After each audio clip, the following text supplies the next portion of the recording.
शुरू कर। Welcome to online portal of Ayodhya education. आज हम लोग डीसी मोटर के टाइप्स के बारे में स्टडी करेंगे। तो सबसे पहला हमारा मोटर क्या है, हमने कंस्ट्रक्शन में देखा है कि जो डीसी सीरीज मोटर को हमने कैसे डिवाइड किया था। पहला मोटर था हमारा सेपरेटली एक्साइटेड मोटर, फिर दूसरा क्या था self excited motor. Self excited motor हमारा क्या था, तीन प्रकार से था।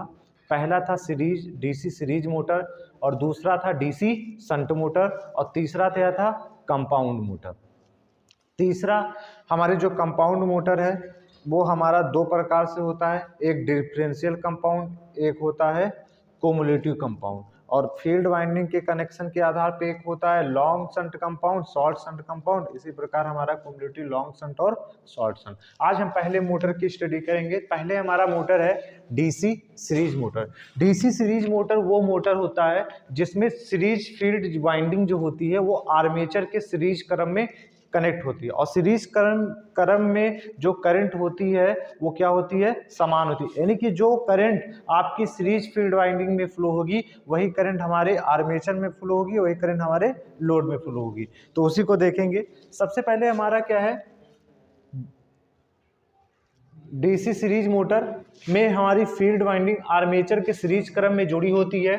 इस मोटर में पूर्ण आर्मेचर करंट फील्ड वाइंडिंग से होकर फ्लो होती है, यानी जो करंट आर्मेचर में फ्लो होगी वही करंट आपके सीरीज फील्ड वाइंडिंग में फ्लो होगी।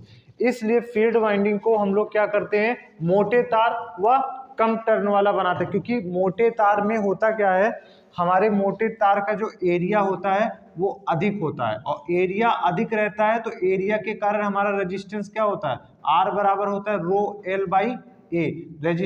एरिया अधिक तो रेजिस्टेंस का मान कम, और रेजिस्टेंस कम तो करंट का मान क्या होता है, अधिक होता है। यानी अधिक करंट हमारे वाइंडिंग से होकर फ्लो होगा। और इसको हम बनाते कैसे हैं, रेजिस्टेंस को कम रखने के लिए हम लोग मोटा तार यूज करते हैं और less number of turn use करते हैं। इसीलिए लिखा है कि डीसी, इसलिए फील्ड वाइंडिंग को मोटे तार व कम टर्न वाला बनाया जाता है।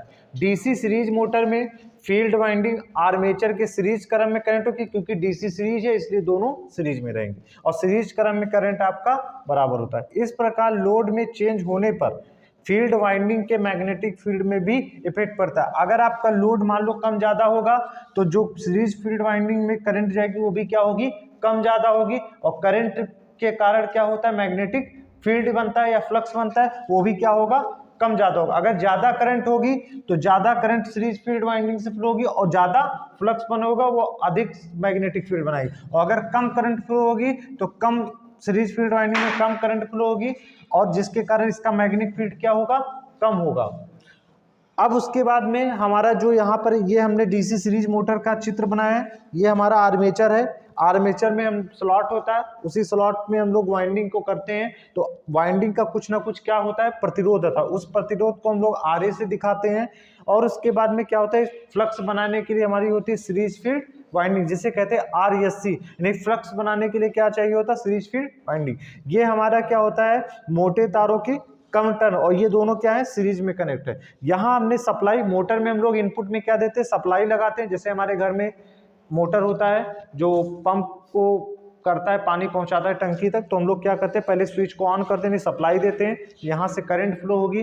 तो जो करंट हमारे सीरीज फील्ड में जाएगी वो आईएससी होगी, जो करंट आर्मेचर में जाएगी वो क्या होगी, आईएरी। तो यहाँ आरए क्या है, हमारा आर्मेचर वाइंडिंग का रेजिस्टेंस, जो हमने आर्मेचर में वाइंडिंग किया उसका प्रतिरोध, और सीरीज फील्ड वाइंडिंग फ्लक्स बनाने के लिए हमने जो वाइंडिंग किया उसका प्रतिरोध आरएससी, जिसे कहते हैं सीरीज फील्ड वाइंडिंग रेजिस्टेंस। और इसको किसमें मेजरमेंट करते हैं, ओम में।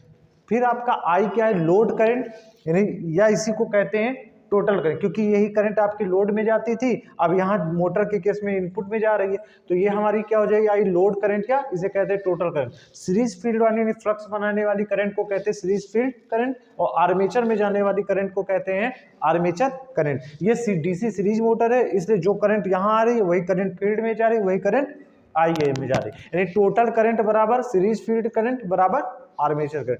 अब किरचॉफ का वोल्टेज नियम, इसमें अप्लाई करेंगे तो किरचॉफ, साइंटिस्ट किरचॉफ ने कहा था कि जो टोटल वोल्टेज होता है वो उस सर्किट में लगे टोटल एलिमेंट के अक्रॉस वोल्टेज ड्रॉप के योग के बराबर होता है। अगर मान लो हमने यहाँ टोटल 100 वोल्ट लगाया तो 10 वोल्ट का ड्रॉप यहाँ होगा और 5 वोल्ट का ड्रॉप यहाँ होगा। नहीं, टोटल हमारे ईबी में यहाँ इस मोटर में ईबी को मिला कितना 85 वोल्ट। तो वही हमने देखा है वोल्टेज बी बराबर यहाँ जाने वाली करंट ISC इंटू RAC के कारण वोल्टेज ड्रॉप प्लस आर्मेचर में IA इंटू RA के कारण वोल्टेज ड्रॉप प्लस यहाँ जो बैक EMF उत्पन्न हो रहा है EB।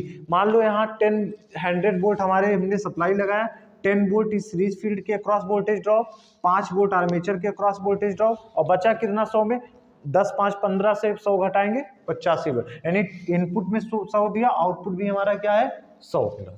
तो B बराबर मिला हमारा जो इक्वेशन मिला KVL से ISC into RAC IA into RA plus EB। यहाँ पर ISC इंटू RAC B क्या है वोल्टेज है, इसको कहेंगे सीरीज फील्ड वोल्टेज ड्रॉप। किस में मेजरमेंट करते हैं वोल्ट में। ये क्या है आर्मेचर के साथ वोल्टेज ड्रॉप है इसलिए कहेंगे armature voltage drop in volt. और EB क्या है मोटर में हमारा जो उत्पन्न होता है उसे कहते हैं बैक EMF, ये भी वोल्ट में रहेगा। यहाँ से बैक EMF की वैल्यू को निकालेंगे तो ये सारा डाटा इक्वल टू के डिस साइड लाएंगे तो निगेटिव में हो जाएगा। EB बराबर B minus ISC RSC minus IA into RA, ये टोटल आपको मिलेगा इन वोल्ट में। ये था हमारे DC मोटर के बारे में कि कैसे इस कनेक्ट होता है, इसमें कौन सी वाइंडिंग होती है और इसके सर्किट डायग्राम को हम लोग कैसे रिप्रेजेंट करते हैं। चैनल को सब्सक्राइब करें और लाइक करें ताकि आपको आगे की वीडियो के बारे में इंफॉर्मेशन मिल सके। Thank you for watching.